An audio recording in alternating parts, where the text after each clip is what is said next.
Episode dimulai dengan Bang Tampan memberitahu Neng Imli bahwa Bung Adit bersalah atas kematian Arvin. Imli bertanya, apa yang sedang kamu rencanakan?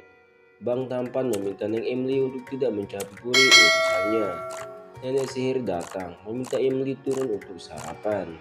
Imli mengangguk setuju. Budia bertanya, apa yang nenek sihir rencanakan? Dia berkata telah memasang kabel listrik di bak mandi Imli dan dia akan mati begitu masuk ke dalam bak mandi. Imli bergabung untuk makan setelah selesai mandi.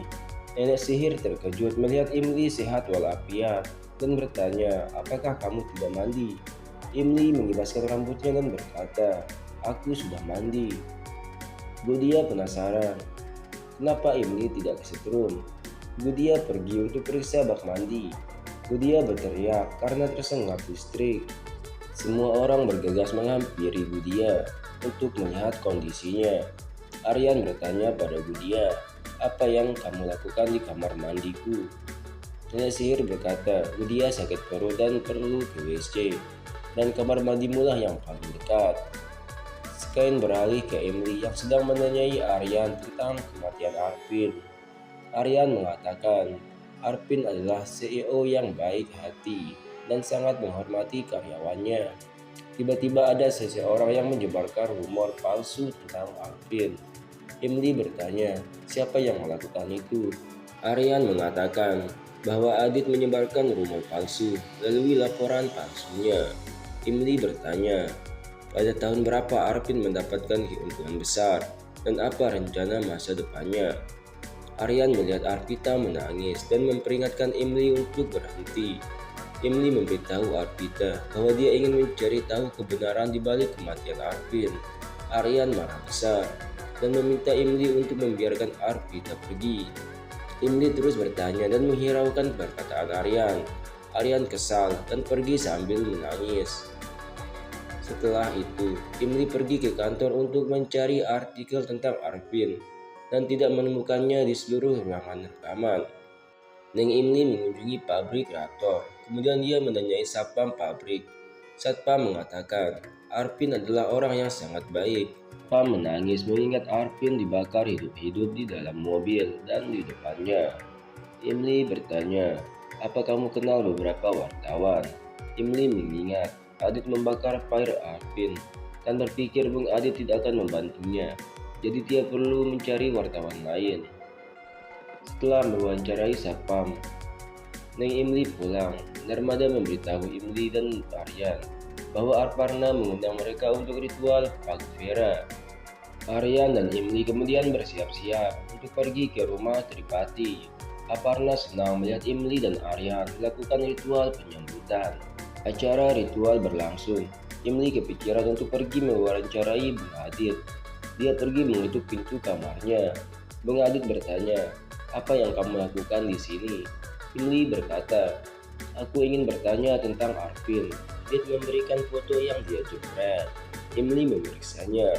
Kemudian ia bergegas pulang. Imli masuk ke kamar Arvin secara diam-diam untuk periksa berkas daftar pekerja Arvin.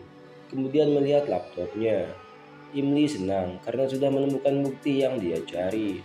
Aryan pulang dan melihat Imli di kamar Arvin. Aryan marah besar melihat Imli dan mengingat kecelakaan kebakaran Arvin. Aryan mengambil laptop Imli, kemudian membantingnya. Imli terkejut dan bertanya, kenapa kamu merusak laptopku? Aryan berkata, tidak seorang pun dapat memasuki kamar Arvin tanpa seizinku, dan kamu menerobos masuk. Kamu terlalu ikut campur dalam kehidupanku. Kamu mengacaukan hidupku sejak kamu datang. Imli meminta maaf karena masuk ke kamar Arvin tanpa izin darinya.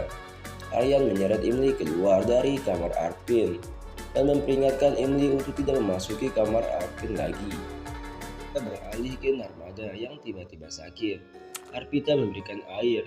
Nenek sihir datang dan menghentikan Arvita. Kemudian memberikan minuman yang dicampur dengan racun.